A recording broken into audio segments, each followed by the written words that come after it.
Naranasan mo na bang manligaw o ligawan?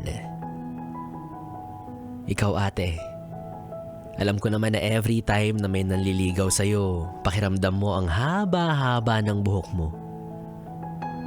Yung mga natatanggap mong matatamis na salita at regalo, sobrang laking bagay na nun para sa'yo. Yung manliligaw mo, hindi mo pa siya sobrang kilala. Wala ka pang masyadong nalalaman tungkol sa kanya pero sigurado ka na isa siya sa mga dahilan kung bakit may matamis na ngiti sa iyong muka. Binubuhay niya yung pagkababae mo. Tuwing sinisuyo ka niya, hinahatid sundo sa trabaho. Kahit yung mga problema mo, siya na rin minsan yung umaako. Gustong gusto mo na siyang sagutin. Pero ayan ka, nag-e-enjoy na mas kilalanin pa siya. At para naman sa'yo kuya, simula nung pinayagan kanyang ligawan mo siya, feeling mo ikaw na yung pinakagwapong lalaki sa mundo. Sabi nila torpe ka pero tila nagkaroon ka ng lakas ng loob nung unti-unti mo na rin nakukuha ang kanyang loob. E paano ba naman?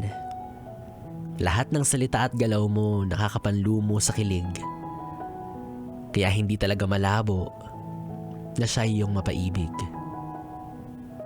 Di alintana yung hirap at pagod na nararanasan mo sa panunuyo. Kasi alam mong para naman yun sa taong nilalaman ng iyong puso. Kaya ikaw ate, kuya, kung kasalukuyan mong nararanasan yan, i-enjoy mo lang. Sana walang magbago ng pakikitungo.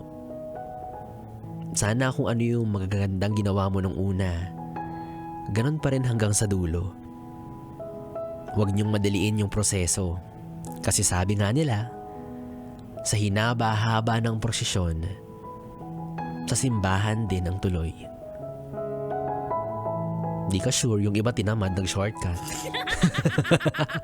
Wala naman si Aspran kung bibi ka, piling mo pa rin ako, DJ B-Boy Bibo, ang DJ na single, ready to mingle, basta walang label. At ako nga yung mga kasama hanggang mamaya sa ating tuloy-tuloy na BB Time dito pa rin. At dito ka lang sa istasyong No Problem, ang 101.1 Yes FM.